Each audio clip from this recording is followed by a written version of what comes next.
D K Shivakumar ಹೇಳಿದಂಥ ಮಾತಿದೆಯಲ್ಲ, ಬಹಳ ಗಮನಿಸಬೇಕಾದಂಥ ಸಂಗತಿ ಇದು. ಮುಖ್ಯಮಂತ್ರಿಗಳೇನೋ ನಮಗೆ ಓಟ್ ಹಾಕಿಲ್ಲ ಅನ್ನುವಂಥ ಧಾಟಿನಲ್ಲಿ ಮಾತು ಹೇಳಿದ್ರು ಅಂತ. ನಿಜಕ್ಕೂ ಈ ಡಿ ಕೆಯ ಬಲ ಇದೆಯಲ್ಲ, ಒಂದು ಲೆಕ್ಕದಲ್ಲಿ HDKಗೆ ಆನೆ ಬಲ. ಅವ್ರು ಹೇಳಿದ್ರು ಓಟ್ ಹಾಕ್ತಿರೋರಿಗೆ ಮಾತ್ರ ಕುಮಾರಸ್ವಾಮಿ ಅವ್ರು ಹಿಂಗೆ ಮಾತಾಡಿದ್ದಾರೆ ಅಂತ. ಹಂಗೆ ಆಗಲ್ಲ ಹಂಗೆ ಅಂತ. ಯಾಕಂದರೆ ಕುಮಾರಸ್ವಾಮಿ ಅವರ ತಂದೆಯವರು ಕೂಡ ಮುಖ್ಯಮಂತ್ರಿ ಆದಂಥವರು, ಪ್ರಧಾನಮಂತ್ರಿ ಆದಂಥವರು.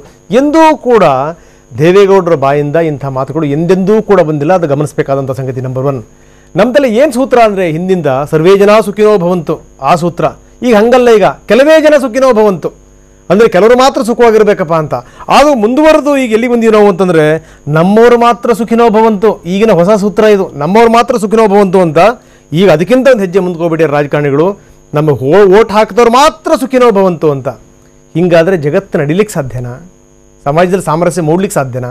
ಎಲ್ಲ ಪ್ರದೇಶಗಳು ಏಳಿಗೆ ಆಗಕ್ಕೆ ಸಾಧ್ಯನಾ? ಉದ್ಧಾರ ಆಗಕ್ಕೆ ಸಾಧ್ಯನಾ? ಅಂತೂ ಇಂತೂ ಕಾಂಗ್ರೆಸ್ ಈಗ ಕಂಡುಬಿಟ್ಟಿದೆಯಪ್ಪ, ಸಪ್ತಸೂತ್ರಗಳನ್ನು ಹೆಣೆದಿದೆ. ಆದರೆ ಇಂಪ್ಲಿಮೆಂಟ್ ಆಗಲಿಲ್ಲ ಅಂದರೆ ನೀವು ಸಪ್ತಸೂತ್ರ ಹೆಣೆದ್ರೂ ಅಷ್ಟೇ, ಸಹಸ್ರ ಸೂತ್ರವನ್ನು ಹೆಣೆದ್ರೂ ಕೂಡ ಅಷ್ಟೇ ಉಪಯೋಗಕ್ಕೆ ಆಗಲ್ಲ ಅನ್ನುವಂಥದ್ದು. ಇದೆಲ್ಲದರ ಜೊತೆಗೆ ಒಂದು ಮಾತನ್ನು ನಾವು ಹೇಳಲೇಬೇಕು. ಯಾವ ಪಾರ್ಟಿಯವರು ಇದಕ್ಕಿಂತ ಮೇಲೂ ಅದಕ್ಕಿಂತ ಕೀಳು ಅನ್ನುವಂಥದ್ದು ಇಲ್ಲವೇ ಇಲ್ಲ. ಎಲ್ಲರೂ ಕೂಡ ಭಾವನೆಗಳ ವಿಚಾರದಲ್ಲಿ ಆಟ ಆಡಿರುವಂಥ ಮಹಾನುಭಾವರೇ. ಸಮಯ ಸಂದರ್ಭ ಬಂದು ಎಲ್ಲರೂ ಕೂಡ ಧ್ವನಿ ಎತ್ತಾರೆ. ಸಮಯ ಸಂದರ್ಭ ಸರಿಯಿಲ್ಲ ಅಂದರೆ ಬಾಯ ಮುಚ್ಕೊಂಡು ಕೂತ್ಕೊಂಡ್ಬಿಡ್ತಾರೆ. ಈಗ ಒಂದು ಎಕ್ಸಾಂಪಲ್ ಹೇಳ್ತೀನಿ ನಾನು. ಕರ್ನಾಟಕ ಈ ಪ್ರತ್ಯೇಕತೆಯ ಕೂಗನ್ನು ಮೊದಲು ಎತ್ತಂಥ ಮಹಾನುಭಾವರು ಯಾರು? BJP ನಾಯಕ ಮಾಜಿ ಸಚಿವ ಉಮೇಶ್ ಕತ್ತಿ.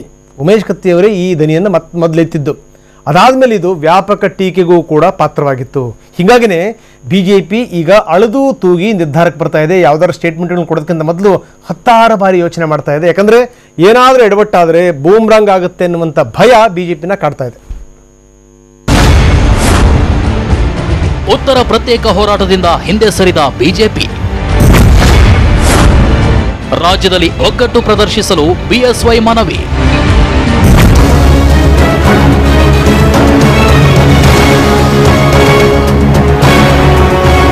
ಸಿಎಂ ಕುಮಾರಸ್ವಾಮಿ ಹೇಳಿಕೆಯಿಂದ ಉತ್ತರ ಕರ್ನಾಟಕದ ಜನರು ಕೆಂಡಾಮಂಡಲರಾಗಿದ್ದಾರೆ. ಈ ಕಿಚ್ಚಿಗೆ ಇತ್ತೀಚೆಗೆ ತುಪ್ಪ ಸುರಿದಿದ್ದ ಬಿಜೆಪಿ ಶಾಸಕ ಶ್ರೀರಾಮುಲು ತೆಲಂಗಾಣ ಮಾದರಿ ಪ್ರತಿಭಟನೆಯ ಎಚ್ಚರಿಕೆ ನೀಡಿದ್ರು. ಹೀಗಾಗಿ ಈ ಹೋರಾಟ ಕ್ರಾಂತಿಯಾಗುತ್ತಾ ಅನ್ನೋ ಅನುಮಾನ ಹುಟ್ಟಿತ್ತು. ಆದ್ರೆ ಬಿಜೆಪಿ ರಾಜ್ಯಾಧ್ಯಕ್ಷ BS ಯಡಿಯೂರಪ್ಪ ಎಲ್ಲದರಿಂದ ಹಿಂದೆ ಸರಿದಿದ್ದಾರೆ. ಪ್ರತ್ಯೇಕ ರಾಜ್ಯದ ಮಾತೇ ಇಲ್ಲ, ಅಖಂಡ ಕರ್ನಾಟಕವೇ ಬಿಜೆಪಿ ನಿಲುವು ಎಂದಿದ್ದಾರೆ. ಭಾರತೀಯ ಜನತಾ ಪಾರ್ಟಿ ಸ್ಪಷ್ಟ ನಿಲುವು, ಇಡೀ ಕರ್ನಾಟಕ ಏಕೀಕರಣ ಇದು ಹಾಗೆ ಮುಂದುವರಿಬೇಕು. ಮತ್ತೆ ಕರ್ನಾಟಕ ರಾಜ್ಯದ ಉದ್ದಗಲಕ್ಕೆ ಅಭಿವೃದ್ಧಿ ಕಾರ್ಯಗಳು ನಡೆಯಬೇಕು, ಯಾವುದೇ ಭೇದ ಭಾವನೆ ಇಲ್ಲದೆ ಅನ್ನುವಂಥದ್ದು ನಮ್ಮ ಸ್ಪಷ್ಟ ನಿಲುವಿದೆ. ಹೌದು, ಇವತ್ತು ನಡೆದ ಬಿಜೆಪಿ ಕೋರ್ ಕಮಿಟಿ ಸಭೆಯಲ್ಲಿ ಸದಸ್ಯರೆಲ್ಲ ಒಮ್ಮತದ ನಿರ್ಧಾರಕ್ಕೆ ಬಂದಿದ್ದು ಪ್ರತ್ಯೇಕ ರಾಜ್ಯದ ಹೋರಾಟಕ್ಕೆ ಬೆಂಬಲ ನೀಡದಿರಲು ಆದೇಶಿಸಲಾಗಿದೆ. ಸಭೆ ಬಳಿಕ ಮಾತನಾಡಿದ BSY ಸಿಎಂ ಕುಮಾರಸ್ವಾಮಿ ವಿರುದ್ಧ ವಾಗ್ದಾಳಿ ನಡೆಸಿದರು. ನಾನು ಇವತ್ತು ಕುಮಾರಸ್ವಾಮಿ ಅವರನ್ನ ಕಾಂಗ್ರೆಸ್ಸಿನ ಮುಖಂಡರನ್ನು ಕೇಳಕ್ಕೆ ಇಚ್ಛೆ ಪಡ್ತೇನೆ. ಇವತ್ತೇನು ಉತ್ತರ ಕರ್ನಾಟಕದಲ್ಲಿ ಬೆಂಕಿ ಹತ್ಕೊಂಡು ಉರಿತಾ ಇದೆ, ಈ ದುಸ್ಥಿತಿ ಬಂದಿದೆ, ಇದಕ್ಕೆ ಕಾರಣ ಯಾರು? ಇನ್ನು ಹಗುರವಾದ ಹೇಳಿಕೆ, ಮನಬಂದಂತೆ ಮಾತನಾಡಿದಂಥದ್ದು, ನನಗೆ ಓಟ್ ಕೊಡದೇನೆ ಇವತ್ತು ಅಭಿವೃದ್ಧಿ ಆಗಬೇಕು ಅಂತ ಕೇಳಿದ್ರೆ ಎಲ್ಲಿಂದ ತರಬೇಕು ಅಂತ ಬಹಿರಂಗ ಹೇಳಿಕೆ ಕೊಟ್ಟು ಅವರನ್ನ ಉಚ್ಚೇಪಿಸುವಂಥದ್ದು. ಈ ರೀತಿ ಇವತ್ತಿನ ಗೊಂದಲಕ್ಕೆ ಮೂಲ ಕಾರಣ ಸನ್ಮಾನ್ಯ ಮುಖ್ಯಮಂತ್ರಿ ಕುಮಾರಸ್ವಾಮಿ ಅವರ ಬೇಜವಾಬ್ದಾರಿ ಹೇಳಿಕೆಗಳೇ ಇದಕ್ಕೆ ಕಾರಣ. ಪ್ರತಿನಿತ್ಯ ಅದೇ ಮಾತನಾಡಿ ಅಲ್ಲಿ ಶಾಂತ ವಾತಾವರಣ ತರೋ ಪ್ರಯತ್ನ ಮಾಡಲಿಲ್ಲ. ನಾನು ಆ ಉತ್ತರ ಕರ್ನಾಟಕದ ಬಂಧುಗಳಲ್ಲಿ ಕೈ ಜೋಡಿಸಿ ಪ್ರಾರ್ಥನೆಯನ್ನು ಮಾಡ್ತೇನೆ.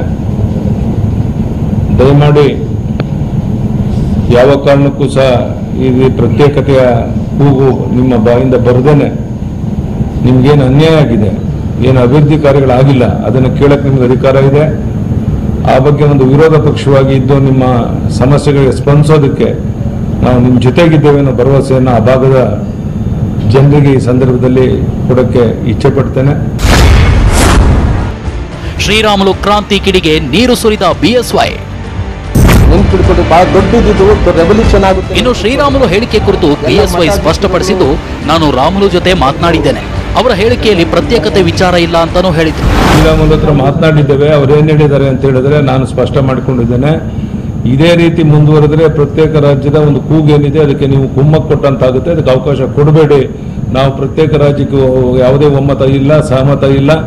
ಮತ್ತೆ ಈ ರೀತಿಯ ಒಂದು ಆ ಭಾಗದ ಅಭಿವೃದ್ಧಿಯನ್ನು ಕುಂಠಿತ ಆಗಿದೆ, ಅದಕ್ಕೆ ಮನ್ನಣೆ ಕೊಡಬೇಕು ಅನ್ನೋ ಮಾತನ್ನು ಹೇಳಿದರೆ ಹೊರತು ಬೇರೆ ದೃಷ್ಟಿಯಿಂದ ಹೇಳಿಲ್ಲ. ಅದನ್ನು ಕ್ಲಾರಿಫೈ ಮಾಡಿದ್ದಾರೆ. ಹೀಗೆ ಬಿಎಸ್ವೈ ಉತ್ತರ ಕರ್ನಾಟಕ ಪ್ರತ್ಯೇಕ ಹೋರಾಟದ ಕುರಿತು ಸ್ಪಷ್ಟನೆ ನೀಡಿದ್ದಾರೆ. ಆದರೆ ಬಿಜೆಪಿ ಹೋರಾಟದಿಂದ ಹಿಂದೆ ಸರಿದಿದ್ಯಾಕೆ ಅನ್ನೋದನ್ನ ನೋಡೋದಾದ್ರೆ, ಅಂದಹಾಗೆ ಪ್ರತ್ಯೇಕ ರಾಜ್ಯದ ಹೋರಾಟಕ್ಕೆ ಬೆಂಬಲ ನೀಡಿದ್ರೆ ಪಕ್ಷದ ಇಮೇಜ್ಗೆ ಧಕ್ಕೆ ಆಗುತ್ತೆ ಅನ್ನೋ ಅಭಿಪ್ರಾಯ ಇದೆ. ಅದರಲ್ಲೂ ಲೋಕಸಭೆ ಚುನಾವಣೆ ಇರೋದ್ರಿಂದ ಬಿಜೆಪಿ ರಿಸ್ಕ್ ತೆಗೆದುಕೊಳ್ಳಲು ರೆಡಿ ಇಲ್ಲ. ಇನ್ನು ಪ್ರಧಾನಿ ಮೋದಿ ಹೋದಲ್ಲಿ ಬಂದಲ್ಲಿ ಏಕತೆ ಮಂತ್ರ ಪಠಿಸ್ತಾರೆ. ಒಂದು ವೇಳೆ ಇಲ್ಲಿ ಪ್ರತ್ಯೇಕ ಹೋರಾಟಕ್ಕೆ ಬೆಂಬಲ ನೀಡಿದ್ರೆ ಪ್ರಧಾನಿ ಇಮೇಜ್ಗೂ ಡ್ಯಾಮೇಜ್ ಆಗೋ ಸಾಧ್ಯತೆ ಇದೆ. ಇದು ಹೈಕಮಾಂಡ್ ನಿಲುವಿಗೆ ವಿರೋಧ ಇದ್ದಿದ್ರಿಂದ ಅದರ ವಿರುದ್ಧ ಹೋಗಲು ರಾಜ್ಯ ನಾಯಕರು ಸಿದ್ಧರಿಲ್ಲ. ಜೊತೆಗೆ ಹೋರಾಟಕ್ಕೆ ಬೆಂಬಲ ನೀಡೋದ್ರಿಂದ ಬಿಜೆಪಿಗೆ ವಿರೋಧ ವ್ಯಕ್ತವಾಗಬಹುದು. ಹಾಗೇನೆ ಉತ್ತರ ಕರ್ನಾಟಕ, ದಕ್ಷಿಣ ಕರ್ನಾಟಕ ಬಿಜೆಪಿ ನಾಯಕರಲ್ಲಿ ಭಿನ್ನತೆ ಸೃಷ್ಟಿಯಾಗಿ ಬಿಜೆಪಿಗೆ ಹಿನ್ನಡೆಯಾಗಬಹುದು. ಮೇಲಾಗಿ ರಾಜ್ಯ ವಿಭಜನೆ ಮಾಡಿದ್ರು ಅನ್ನೋ ಹಣೆಪಟ್ಟಿ ಹೊತ್ತುಕೊಳ್ಳಲು ಬಿಜೆಪಿ ಸುತರಾಂ ಸಿದ್ಧವಿಲ್ಲ. ಇದೆಲ್ಲ ಒಂದು ಕಡೆಯಾದ್ರೆ ಲೋಕಸಭೆ ಚುನಾವಣೆ ಗೆಲ್ಲಲು ಬಿಜೆಪಿ ಭಾರಿ ತಂತ್ರವನ್ನ ಹೆಣೆದಿದೆ. ಈ ಸಂಬಂಧವೂ ಇಂದಿನ ಕೋರ್ ಕಮಿಟಿ ಸಭೆಯಲ್ಲಿ ಚರ್ಚೆಯಾಗಿದೆ. ಅದೇನು ಅನ್ನೋದನ್ನ ನೋಡೋದಾದ್ರೆ, ಸಭೆಯಲ್ಲಿ ಲೋಕಸಭಾ ಕ್ಷೇತ್ರಕ್ಕೆ ಉಸ್ತುವಾರಿ ಮತ್ತು ಸಂಚಾಲಕರ ನೇಮಕ ಕುರಿತು ಚರ್ಚೆ ನಡೆದಿದೆ. ಜೊತೆಗೆ ಸಮ್ಮಿಶ್ರ ಸರ್ಕಾರ ಪತನ ಮತ್ತು ಮುಂದಿನ ದಿನಗಳಲ್ಲಿ ಆಪರೇಷನ್ ಕಮಲ ನಡೆಸುವ ಕುರಿತು ಮಾತುಕತೆ ನಡೆದಿದೆ. ಆದರೆ ಸಾಲ ಮನ್ನಾ ಹೋರಾಟದ ರೂಪುರೇಷೆ ಕುರಿತು ಯಾವುದೇ ಚರ್ಚೆಯಾಗಿಲ್ಲ. ಇನ್ನು ಈ ಬಾರಿ ವಿಧಾನಸಭಾ ಚುನಾವಣೆಯಲ್ಲಿ ಟಿಕೆಟ್ ಹಂಚಿಕೆಯಲ್ಲಿ ಏನಾದರೂ ಲೋಪಗಳಾಗಿತ್ತಾ ಅನ್ನೋದರ ಬಗ್ಗೆನೂ ಚರ್ಚೆಯಾಗಿದೆ. ಅಷ್ಟೇ ಅಲ್ಲ, ಕಾಂಗ್ರೆಸ್ ಜೆಡಿಎಸ್ ಆಂತರಿಕ ಬೆಳವಣಿಗೆಗಳ ಬಗ್ಗೆಯೂ ಮಾಹಿತಿ ಕಲೆ ಹಾಕುವಂತೆ ತಿಳಿಸಲಾಗಿದೆ. ಒಟ್ನಲ್ಲಿ ಇಂದಿನ ಕೋರ್ ಕಮಿಟಿಯಲ್ಲಿ ನಡೆದಿರುವ ಚರ್ಚೆಯ ಸ್ವರೂಪ ಗಮನಿಸಿದ್ರೆ ಲೋಕಸಭಾ ಚುನಾವಣೆಯೇ ಟಾರ್ಗೆಟ್ ಆಗಿದೆ. ಚುನಾವಣೆ ಗೆಲ್ಲಲು ಏನೆಲ್ಲ ಮಾಡಬೇಕು, ಯಾವ ರಿಸ್ಕ್ ತೆಗೆದುಕೊಳ್ಳಬಾರದು ಅನ್ನೋ ನಿಲುವಿಗೆ ಕಮಲ ಪಕ್ಷ ಬಂದಿದೆ. ಕಿರಣ್ ಹನಿಯಡ್ಕ, TV9 ಬೆಂಗಳೂರು.